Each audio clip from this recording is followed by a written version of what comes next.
So without a doubt, the spear is the most dominant weapon in multi-target damage. Nothing can come close to the sheer amount of power it has. So in this video, we're going to go through everything you should know in order to easily clear groups of enemies, along with touching on how you want to play it in single target if you want to have spear and dagger as your primary weapon set. I've personally switched over to wand dagger for boss fights as it's a bit more effective. I will go through the skill setups, rotations, and ultimately compare a bunch of gear setups so you can work towards pretty much the best build in the game right now for PvE. There'll be timestamps on the play bar below, and let's quickly go over what skills you should be using. If you want to be beating up groups of enemies like this, I highly recommend this setup right here, with then these specializations on dagger and these on spear. The basics are as follows. You're going to use lightning infusion combined with thunder spirit to add to your multi-target damage output. You get those lightning chains.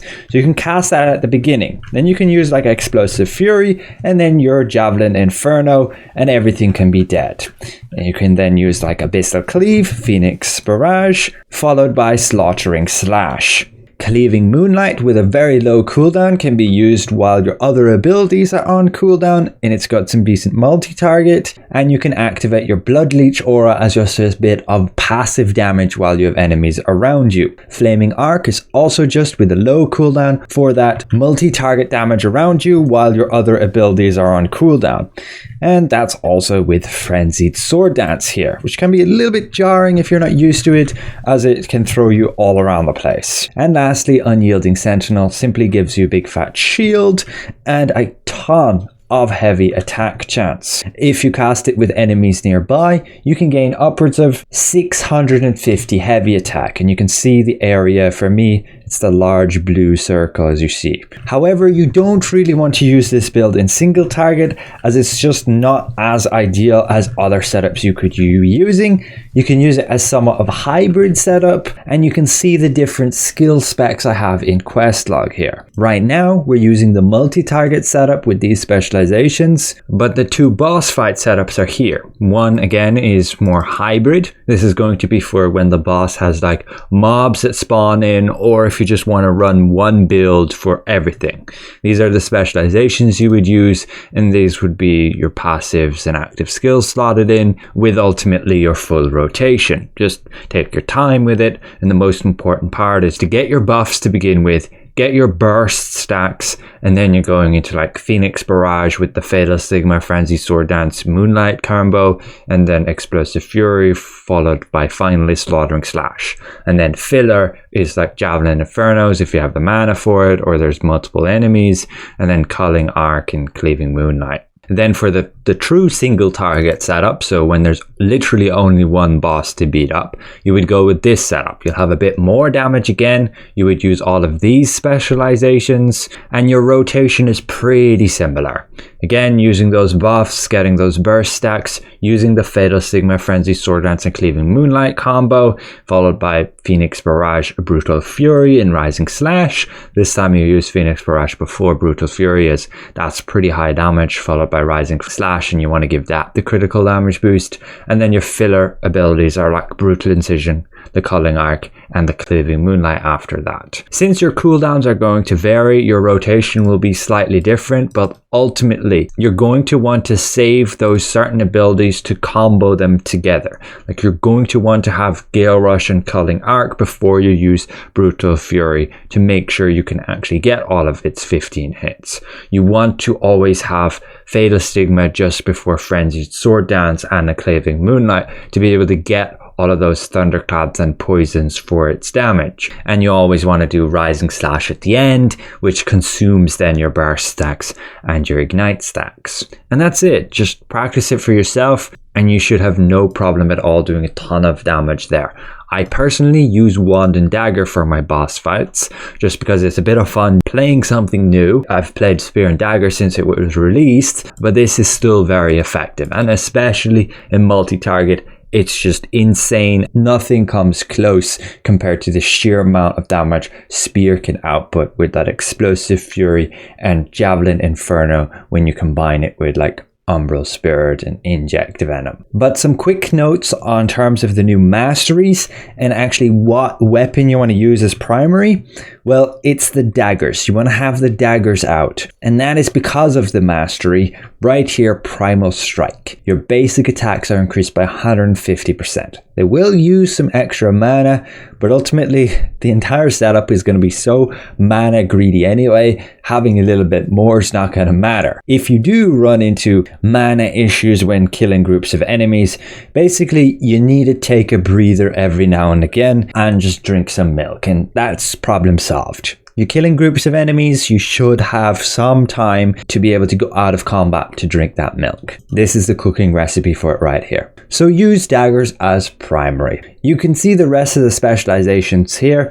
You can sometimes use potent toxicity by like getting some points here, and it will ultimately improve the amount of damage that your poisons can do. You can usually maintain them all the time as long as the boss isn't phasing too much, and so it can be a massive amount of damage. But in order to realistically make use of that, you also need to take the specialization to reduce the cooldown of Inject Venom so you can always have the poisons up. In a practical standpoint, it's just easier not to use it. We don't actually use the Destructive Fang in the build, as from what I've tested, it doesn't actually work against usual enemies. Some bosses might have extra defense and there it's useful, but on most enemies it has no effect. We're simply just getting these nodes to progress further. However, you can decide to not take Bloodseeker if you want to min-max your damage, but that heal is just kind of insane. Like, you see the amount we heal for here, like all the way back to full after we do a bit of damage just with one hit of Phoenix Barrage against everything. It will save your life a ton. If you trust your healer, by all means don't use it and gain a teeny bit of extra crit damage. You do want to get Dexterous Power and ultimately also Offhand Frenzy. You can see in quest log here the full setup of those masteries, and when you unlock these certain mastery skills, you will want to be getting potential and you will want Dragon Ascent, at least from what I can tell by looking at it. I will need to test it.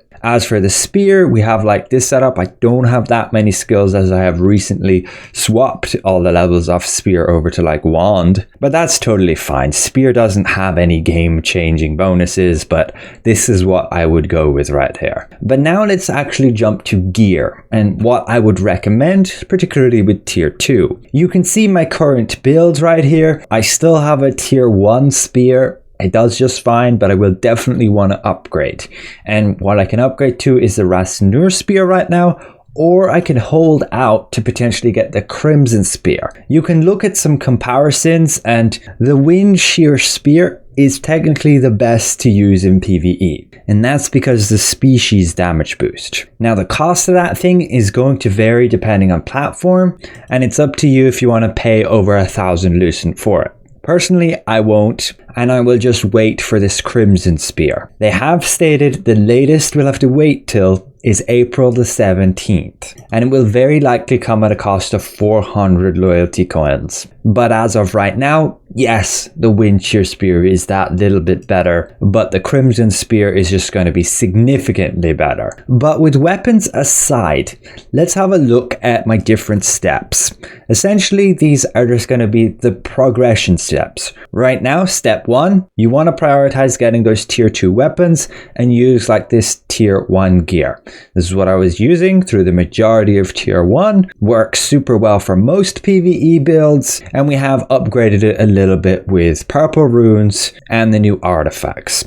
You want to be going with the chaos set here on all your tally stones, and you will then also want the Plains, Ravager Lunar Stone and Solar Stone, both giving base damage boosts. We will then work towards step 2, and this replaces our cloak, our chest and arms, getting the Void set, along with the new accessories.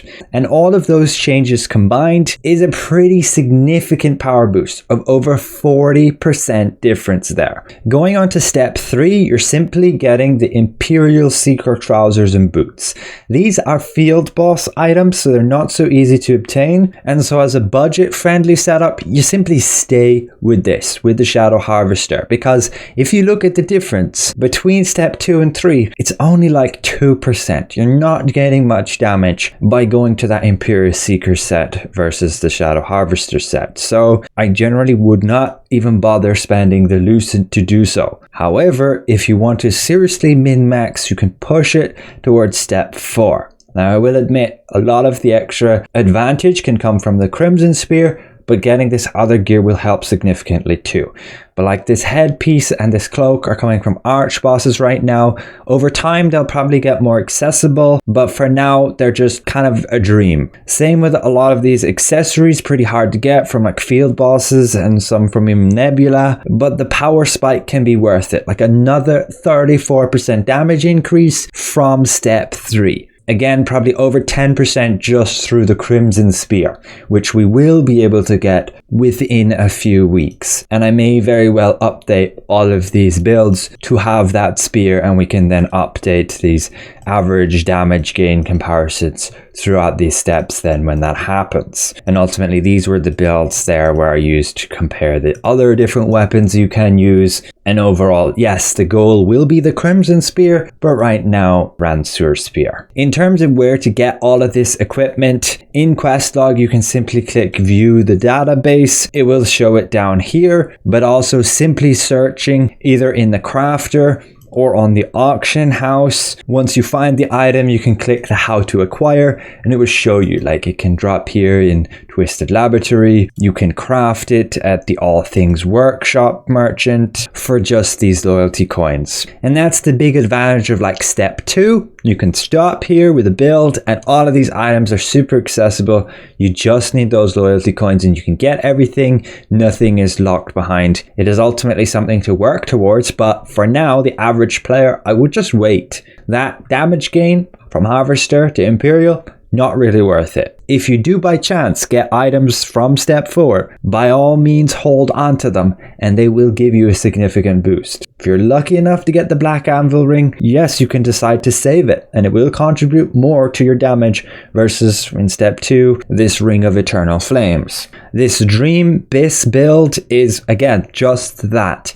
It is pretty much the best in slot stuff you can gain to get the best stats, but it is not accessible. That doesn't mean the build is bad, it just means you don't necessarily have the budget for it, and it won't suit everybody. These are all the steps I'll be going through, probably stopping at step 2 for quite a while. I'm waiting for updates when new gear gets more accessible and eventually trying to get this stuff. But I believe that's everything for Spear and Dagger. How to play it, how to set it up, and my gear progression for it. Again, all PvE, for beating up those enemies in your open world, your dungeons, and also like co-op dungeons, trials, and even Gate of Infinity and Hall of Illusion, it works too. So thanks all for watching, I hope this helps, and we'll see you guys around. Goodbye for now.